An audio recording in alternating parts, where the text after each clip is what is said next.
Welcome to Leadership Moments. In every great leader's life, there are pivotal moments that shape their character, test their resilience, and awaken their vision. Together, we'll uncover the invaluable lessons hidden within these transformative moments. Welcome to Leadership Moments podcast. We have a very special guest with us today, Kevin Smith, who is the Chief Kindness Chaser from kindnessworldwide.org. I'm just going to give you a little bit about who he is. Kevin is shaped by the values of his upbringing. His guiding principles is his conviction that the meaning of life is to live it in a way to make a meaningful difference. And he is certainly doing that now. Upon graduating summa cum laude as class salutatorian from Gettysburg College in 1989, Kevin joined a Fortune 500 company, rose up quickly through the ranks, and became a leader of their largest business unit. He walked away from that corporate career, and instead he found greater meaning and purpose by founding what is now Smith Wealth Advisory Group, with a team of advisors dedicated to helping others experience the riches of life itself by helping them translate their monetary resources into meaningful life experiences. So with that, I am going to introduce Kevin, and it's just fantastic to have him on the show today. So I am here with Kevin Smith, who is the Chief Kindness Chaser at kindnessworldwide.org. He didn't start out being the Chief Kindness Chaser. He is actually a very, very savvy businessman, has his own business, and has been involved with that for a very long time. But certain things, life changes. And so I just wanted to introduce everyone to you, Kevin, and it's just great to have you with us. Oh, well, thank you, Tracy. And well, the truth is I'm just an ordinary guy who was touched by the actions of an ordinary woman who did an extraordinary thing. I want you to tell me about that. I want you to tell the audience about the day that changed your life forever. Well, Good Friday morning, 2023, my wife sent me on a routine errand to the grocery store to pick up just 2 items. I remember well. Very simple task. Only someone like me could mess it up. So the 2 items was a McDonald's gift card for my niece's birthday and shrimp cocktail sauce for a party we were hosting that evening. And I never go to the grocery store, by the way, and my wife knows better because I get lost in grocery stores. There's like 50 aisles. I don't know where everything is. She would tell me exactly where to go. I go to the grocery store, I purchase the 2 items, I check out, I drive straight home. I pull in my driveway at 9:55 a.m. based upon the Ring doorbell camera footage. I walk inside, my honey-do list is over, I have the rest of my day free. I reach in my back pocket, and my wallet is missing. Oh, wow. I have this kind of sense of panic. I frantically search my car, it's not there. And literally, just as my finger is on the panic button, which is the ignition button of my car, like an angel out of heaven, a young woman magically appeared, holding my wallet, asked if it was mine. And that was 9:57 a.m., just moments after I got home. Wow. And I was just overwhelmed by what occurred. I mean, it's a wallet, but it's more than that. It's memories and photos of lost loved ones. It's replacing credit cards, time, inconvenience. So I went in that moment from this sense of despair to being overjoyed, just like that. Yeah. Well, and also, most people, if they find your wallet, they hand it to the person in the store or, hey, I found a lost and found. They don't track you down and go to your house and drop off a wallet, right? Absolutely right. And she could have done that and that would have been just fine, but she literally went the extra mile, 2.6 to be exact, from the store to my home. Right. She returned it immediately without hesitation the moment she found it. And I thanked her profusely. I offered her a monetary reward. She refused to accept it. And as she was about to drive away, I had the impulse to ask her name. And she said it was Brooke. And when I walked back inside, again, I was just overwhelmed by what had just occurred. She literally, again, went the extra mile. I felt I should have done more. A mere thank you wasn't enough. Right. And I intuitively, impulsively emailed the local news organizations. I thought, this just happened to me. Yeah. It inspired me. If the news might cover the story, it might inspire others as well. But more importantly, the reason I reached out to the news is I thought if they cover the story and this young woman would see it, it'd be a way of acknowledging her in a more meaningful way. It all began with just gratitude, just wanting to say thank you in a more meaningful way. Yeah. And within 7 minutes, one local news organization replied. She said, I agree, we need more good news. It came to my home the following Monday. Again, this happened on Good Friday morning, 2023, April 7th. She interviewed me at my home on Monday. The story aired that evening. And the next thing I knew, it basically went viral. It spread throughout the country. Wow. Practically every state in the country, showed this story. And in a way, it shows that it doesn't take much good news. There's so much negativity. Absolutely. It doesn't take much good news to really make headlines, which is kind of sad in a way. Yeah. But yet I wondered, does this young woman even know about the story and all the positivity that it had inspired? Yeah. And it weighed on me that she may not know, because that was the reason I reached out to the news in the first place. Right. Well, it was a long shot, but no Hail Mary pass was ever caught that was never attempted. That's right. So I decided to throw one of my own. Any guesses, Tracy Ann, how many Brooks there are on Facebook? Oh, my word. There's going to be thousands. Well, at least. At least, yes. And I probably scrolled through thousands because I searched on Facebook under the name Brooke, and I assumed I had her name spelled right, didn't know. And I scrolled and scrolled and scrolled, and I'm literally about to give up. I'm like, this isn't going to work. Until I came across a profile picture of a young woman and her dog. Interesting. It caught my eye, and I thought that maybe looks like her, not sure. So I messaged her on Facebook with a link to the story and asked if it was her. And sure enough, Hail Mary Pass connected, it was her. Wow. And I was just terrific. Struck, Tracy Ann, by her modesty and humility throughout. She actually thanked me for thanking her. And as she put it, she said, I'm just a blurry face. Because in the news segment, they blurred out her face because the Ring doorbell camera footage showed her at my front door at 9:57 a.m., but they blurred out her face to protect her identity. Yeah. But it was not to shield her from credit. No, for sure. But it's privacy because they didn't have her permission, right? That's correct. Right. But that comment, again, her modesty and humility struck with me. She said, I'm just a blurry face, very humble. But like, no, Brooke, you're more than a blurry face. You did this wonderful thing, you inspired all this positivity. But at least I was aware that she had seen the story. Yeah. And so but that comment still kind of stuck with me. I still felt something more I should do, but at least I knew she saw the segment. Right. Yeah. Well, then a day or two later, things started to settle down until I got an email from the story coordinator of Inside Edition. And if you're familiar with Inside Edition, millions of viewers, airs every evening. It's the longest running, I think, news program in the country. And they became aware of the story. And they asked if I knew who Brooke was and if she would be willing to be interviewed, because they were going to do an interview with the two of us. At first, I thought it was a joke. Yeah. But I looked it up and it was legitimate. And I was very excited because she's not going to be the blurry face anymore.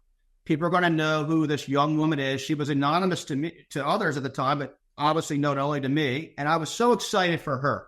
Yeah. So there was an interview tentatively scheduled for the following Friday. And as fate and circumstances would have it, at the last minute, another storyline emerged that took a higher priority. So they postponed the interview with the understanding at the time that it would be rescheduled. Right. Well, it never happened. And that's the great irony among many in this story, is that had that interview aired, there would be no story. There would be no kindness worldwide. It would have ended because she would have been acknowledged in a more meaningful way. That would have been enough. Yeah, right. Now the story didn't air. I'm like, well, now what? I felt still I need to do more, and didn't know what. Right. We'll talk about, again, more coincidences. There have been so many coincidences throughout this journey that I've lost count. One of them occurred on April 25th, again, just a few weeks later after this event occurred.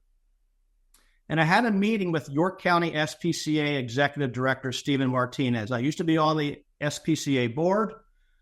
Stephen would meet with me from time to time, update me on the organization. And this meeting was on our calendar well before the events of Good Friday morning, 2023. Well, Stephen was late for the meeting, and he apologized profusely for being late. Would you believe the reason why he was late was because he forgot his wallet? Wow. That's crazy. That's crazy. Absolutely. And I just shook my head. I said, Stephen, you forgot your wallet. I said, did you hear about my lost wallet story? And he hadn't. He was probably the only one in York County who hadn't heard the story by then. So I shared with him what occurred and how I discovered this young woman due to a profile picture of her dog.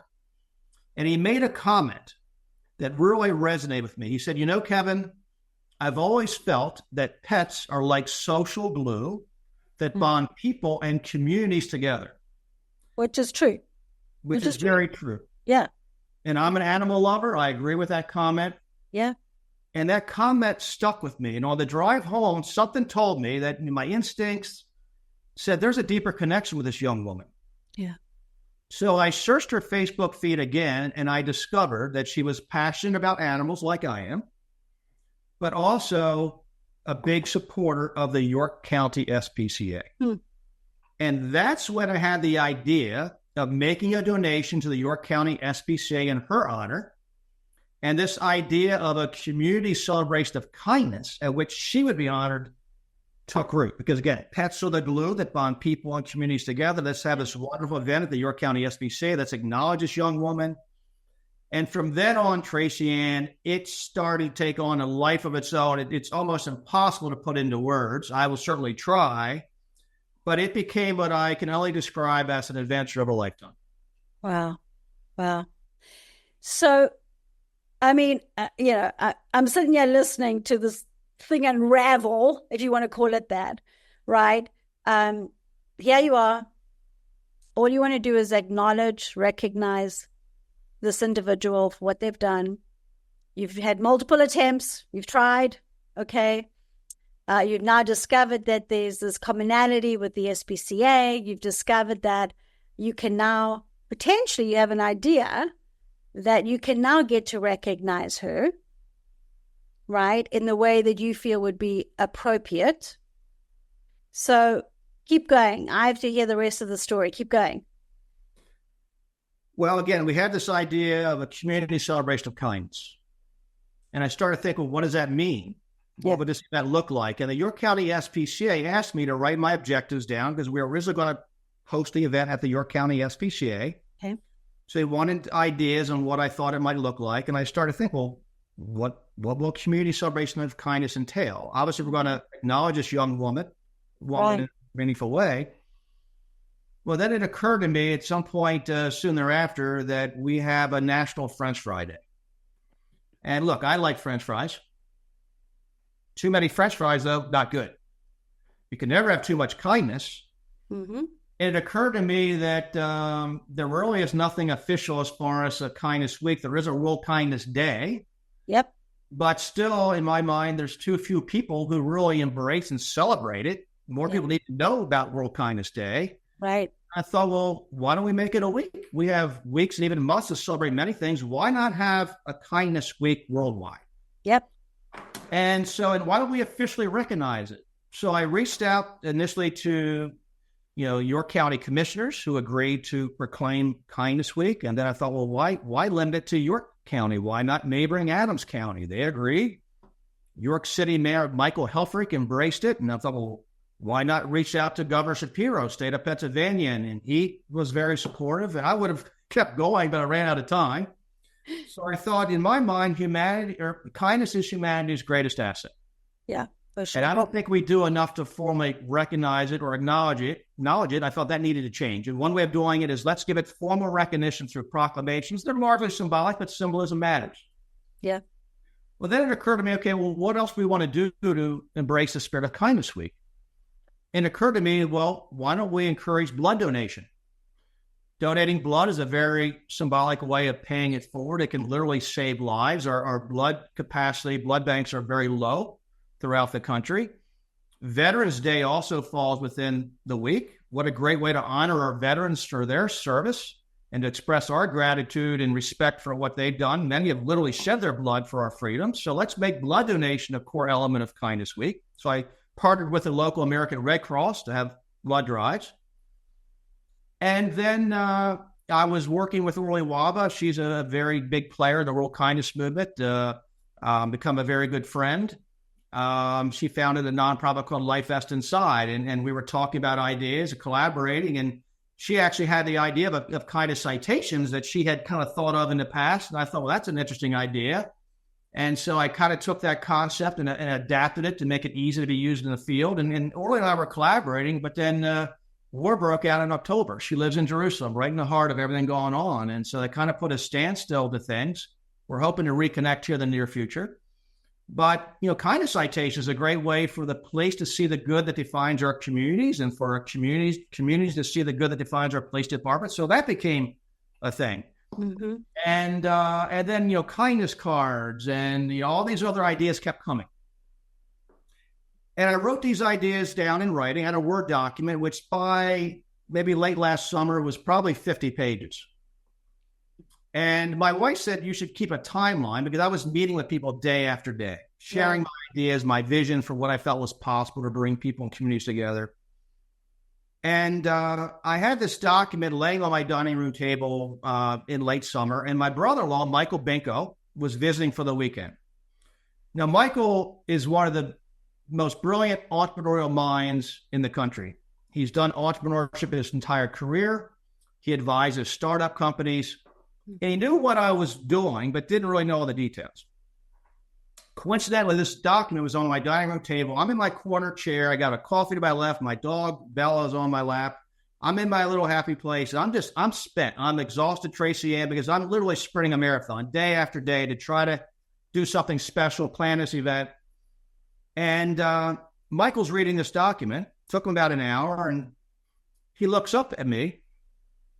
He says, Kevin, do you realize you have created in 5 months a sustainable, replicable model for kindness that has a higher probability of success than even the most promising startup companies he's ever worked with? Takes 5 years or more to do. Wow. And I looked at him, Tracy, and I'm like, what are you talking about? Mm-hmm. One model. This is just an event. We're trying to do something special with the community. He says, Kevin, this is a model that can be replicated in communities anywhere and everywhere. In scale, yeah. He said, our world needs this right now. He says, you can't stop with York and the local area. He said, you've got to start a nonprofit because this is what our world needs. And that was a turning point in this journey because, again, I'm exhausted. I just want this event to be over. Because I wanted to get back to my life as it was, which is very comfortable. And I left my comfort zone on April 8th, 2023, hoping I would return to it. And when he said that, I looked at him and my head dropped and my shoulders sank because I knew he was right. Yeah. As much as I wanted to just let it go and get back to my comfort zone as it was before, I knew I couldn't because if I saw an opportunity, which I did in that moment, I saw ways to bring people and communities together more broadly. Yeah. If I didn't pursue it, knowing there's a path to hopefully address some of this divisiveness we see too often in our world, exactly. Yeah. then I'm part of the problem, not the solution. And it was at that point in time, he said, you got to start a nonprofit. And we looked up names and Kindness Worldwide came out. I'm like, Michael, Kindness Worldwide, isn't that a little bit bold? what about Kindness Week, York, Kindness Week, Pennsylvania? He said, no, it's Kindness Worldwide because that's where, I'm like, okay. Yeah. Well, Michael, being the visionary as he is, was absolutely right, because this movement of Kindness Week is now spreading literally throughout the world, multiple states, multiple countries. I have ambassadors all over the world. And in fact, I just returned from Palermo, Italy, where I gave a keynote address to the 11th General Assembly of the World Kindness Movement. Over 40 countries represented, people from all over the world, Italian government engaged. And this adventure of a lifetime became an honor of a lifetime. I get very emotional about it because I'm on that global stage, and they kicked off the General Assembly with a video message from New York City Mayor Michael Helfrich, opened up the entire assembly. And when I spoke at that assembly, I'm representing my home community of York, who, really came together and showed their true character, which I always knew they possessed. I'm representing my state, my country, my high school, my college. For something bigger than me. And it was just an honor of a lifetime. And there's so much momentum now coming out of Palermo, Tracy Ann. In my speech, there's a call to action. I'm happy to share about, my remarks and what I said. But again, it's hard for me to put into words the journey that has been from just one simple act of kindness and how it has evolved in the magical way that it has. I've said there's something magical in our midst, and there's miracles that's our destiny. That's really the only way I could describe it. Literally, what's happened is nothing less than miraculous. Yeah, for sure. Now, I know when we had spoken at one point, you had mentioned to me that you had received a letter from someone. And I know this has sort of been the journey that you've been on, which is why you can't stop, because, it's not you pulling, it's the journey's pulling you, if I can call it that way, right? I'd love you to just share with our audience just a little bit about that message that you received.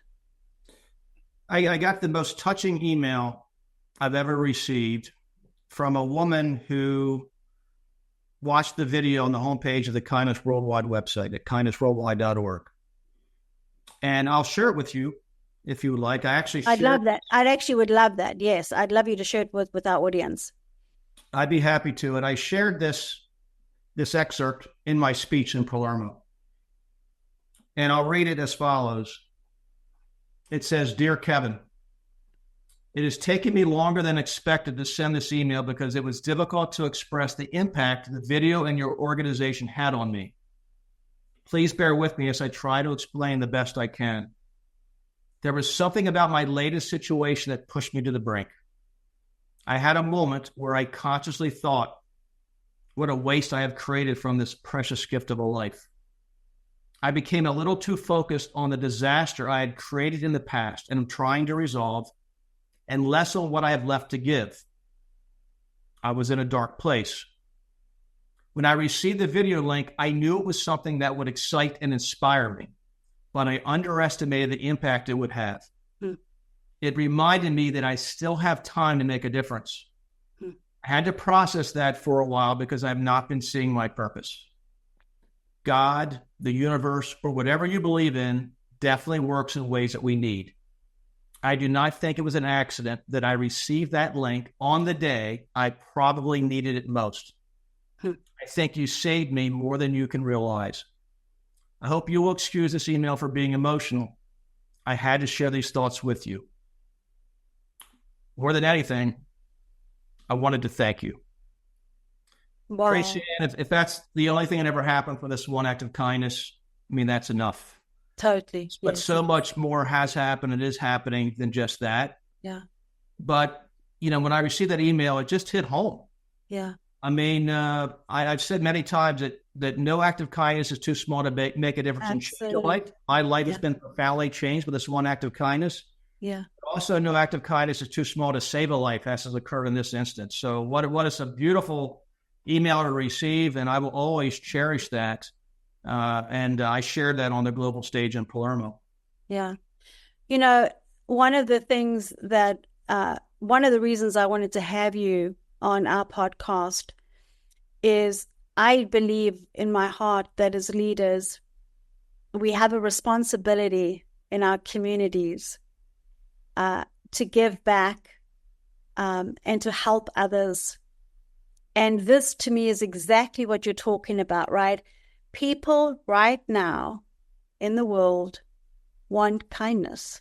They want to feel hope, right? And, the way that even 7 minutes in, the newspaper picked it up because there's so much other stuff we don't hear enough about the kindness, and more importantly, having it on people's minds proactively and having it as a movement, knowing that, people can leverage kindnessworldwide.org to do things in their community, do things in their schools, do things in the playground, wherever they live, work, and play, right? Like they have the opportunity now through the organization that you've created that they can go and spread this love and this kindness in those communities.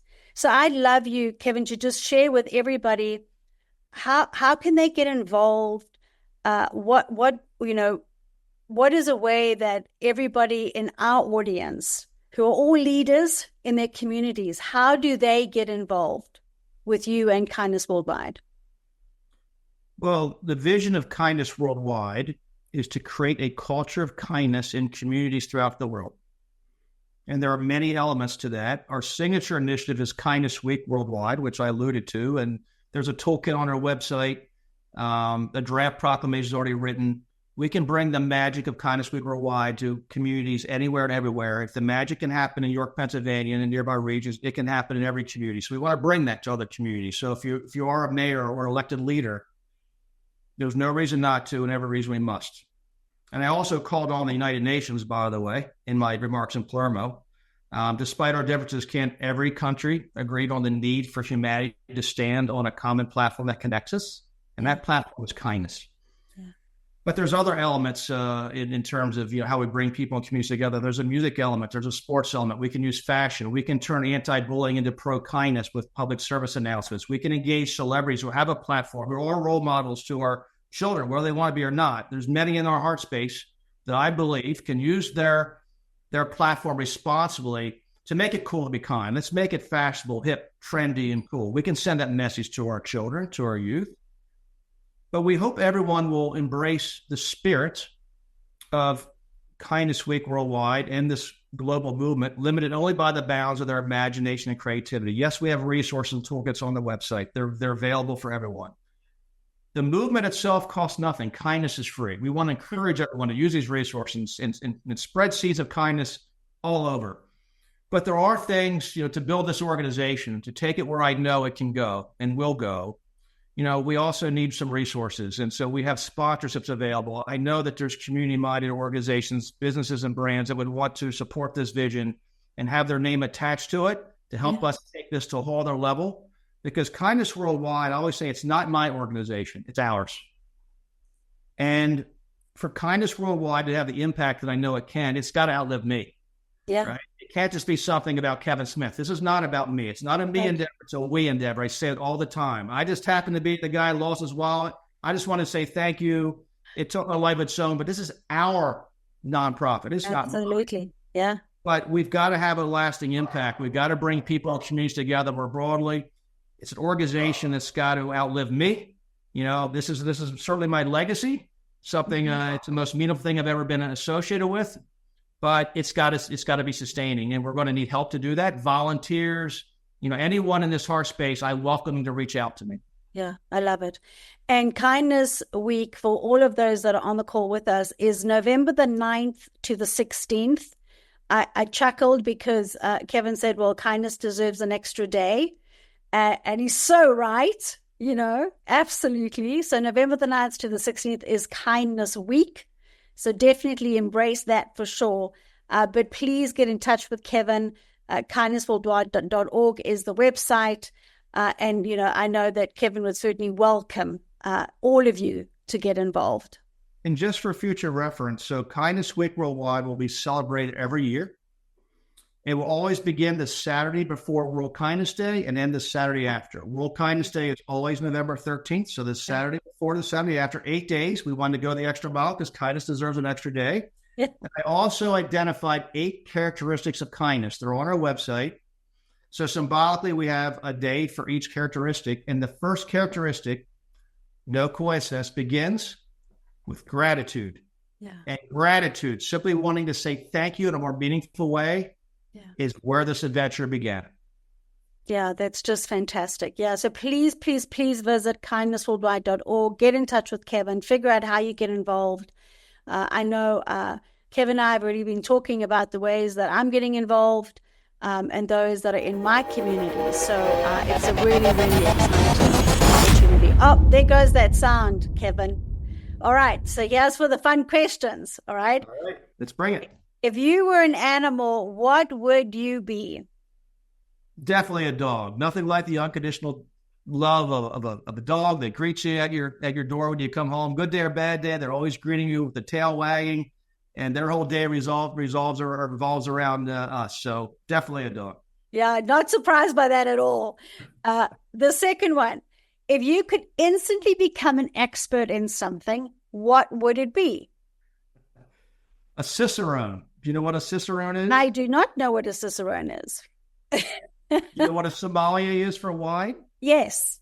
Well, yes. Thinking about sommelier for wine, cicerone is the same thing for beer. Wow. I'm kind of like a beer connoisseur. It's a great way to socialize. I love to visit local pubs and communities I'm visiting and just hang out with the locals, have great conversation over a good beer or two. And so cicerone definitely would be it for me. That's fantastic. Yeah, and I learned something new today. Look at that. Well, Kevin, it's been great being with you. Thank you so much for being with us. And for all those that had the opportunity and the privilege and gratitude to be on this call with us, thank you for being with us, and definitely get in touch with Kevin. Well, thank you, Tracy, and great to be here. And I'll just close with our mantra: see the good, be the good, go the extra mile, and be the reason someone believes in the goodness of people. If we can do just that, our world will be forever changed. Thank you so much, Tracy. And that concludes another episode of Leadership Moments. We hope you found inspiration and valuable insights in what we shared today. Remember, leadership is not defined solely by titles or positions, but by the choices we make and the moments that shape us.